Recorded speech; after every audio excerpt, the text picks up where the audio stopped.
Dans cette vidéo, on va réviser ensemble comment indiquer une ville, comment indiquer un pays. Donc il y a déjà des vidéos disponibles en 6e, 5e sur le lieu, mais là on va aller un petit peu plus loin ensemble avec les noms géographiques. Donc on va commencer par la règle de base. La règle de base, elle est relativement simple, elle va ressembler au fonctionnement de l'anglais, vous allez voir. On a deux prépositions, c'est in et nach, on va voir dans quel cas on les utilise. Et puis je vais te parler aussi de quelques petites exceptions qui existent, il y en a très peu, mais c'est important de les connaître. Donc pour commencer, la règle de base, c'est que les noms géographiques, donc nom de ville ou nom de pays, n'ont pas de déterminant. Donc en français, on dit la France par exemple, ou l'Allemagne. En allemand, on dit juste Frankreich ou Deutschland.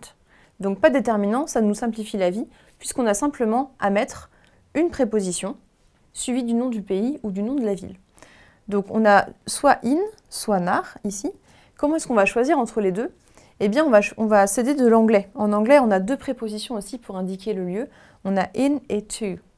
Donc en fait, on fait la différence entre deux cas de figure. Le premier cas de figure, matérialisé ici par le feu rouge ou la balise, c'est l'endroit où l'on est. Donc on se situe quelque part, on ne bouge pas. Le lieu où l'on est, c'est ce qui s'appelle en allemand le locatif. Deuxième cas de figure, on va parler du lieu où l'on va. Ici matérialisé par le feu vert, quand le feu est vert, j'y vais, j'avance, ou la flèche. Et quand on parle du lieu où l'on va, on parle en allemand du directif. On entend la racine direction, on voit qu'on est en train de bouger. Donc là, si vous voulez, c'est un petit peu immobilité et la mobilité, c'est quand j'y vais. Un exemple pour regarder ça ensemble. Donc ici, avec les verbes ich wohne ou ich studiere, on sait qu'on parle du lieu où l'on est. Ich wohne in Toulouse, j'habite à Toulouse, je parle du lieu où je suis, je ne bouge pas. Donc c'est feu rouge, on est dans le lieu où l'on est. Ich studiere in England, j'étudie en Angleterre, c'est la même chose, on est dans un endroit qu'on ne quitte pas. Donc on utilise en allemand in pour tous les lieux dans lesquels on se situe, donc pour le locatif. Deuxième cas de figure, j'indique un déplacement, j'indique un lieu dans lequel je vais, donc on est dans le directif en allemand, et ici c'est la préposition nach que l'on va utiliser. Par exemple, ich fahre nach Berlin, ou encore ich fliege nach Italien. Donc fliegen, je vous rappelle, c'est aller en avion quelque part. Ici on utilise nach à chaque fois qu'on veut indiquer un pays ou bien une ville dans laquelle on se rend, tout simplement.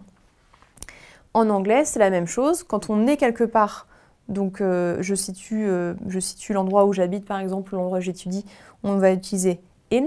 I live in London, par exemple, je vis à Londres.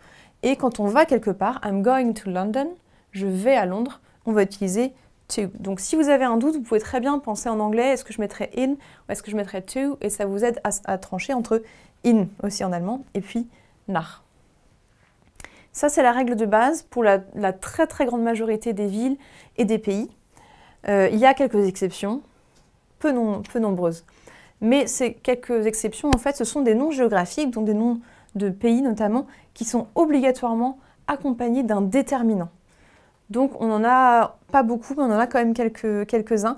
On a quelques pays qui sont féminins et qui sont donc obligatoirement accompagnés de leur déterminant. On a Türkei, la Turquie, qui est au féminin, die Türkei, die Schweiz, la Suisse, et die Ukraine, donc l'Ukraine. On a également des pays qui sont obligatoirement accompagnés d'un déterminant masculin. Der Sudan, der Irak, der Iran, der Libanon. Donc le Soudan, l'Irak, l'Iran, le Liban. Et puis enfin, vous avez des noms de pays qui sont au pluriel. Si on y pense, ils sont aussi au pluriel en français, ça va nous aider. Die Niederlande, les Pays-Bas, et die USA, les USA. Donc avec ces pays-là, on est obligé de mettre un déterminant. Ça va changer un petit peu la donne au niveau des prépositions qu'on va employer. Vous allez voir. Alors, je reprends toujours mes deux cas de figure, quand je vais dans un lieu ou bien quand je m'y trouve.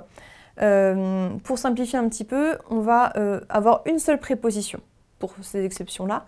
Cette préposition, c'est in. Donc, on va utiliser in pour tout le monde, qu'on y soit ou qu'on y aille. Et ensuite, on va mettre un déterminant, puisqu'ici, c'est obligatoire. Et ce qui va faire la différence entre le lieu où l'on va et le lieu où l'on est, puisque la préposition est la même, eh bien, on va changer le déterminant. Ici, par exemple, quand on a un pays féminin, je reprends l'exemple donc de la Turquie tout à l'heure qui était au féminin, Türkei. Si je vais en Turquie, je vais utiliser un déterminant qui va être à l'accusatif. Ici, mon déterminant, c'est die. Par contre, si je m'y trouve, par exemple, j'habite en Turquie, ich wohne in der Türkei, je vais utiliser le déterminant, cette fois-ci, au datif, on aura der. Même chose pour les pays au masculin. Si j'y vais, j'utilise toujours le déterminant masculin. À l'accusatif, j'aurai den. Par contre, si je m'y trouve au datif, j'aurai dem.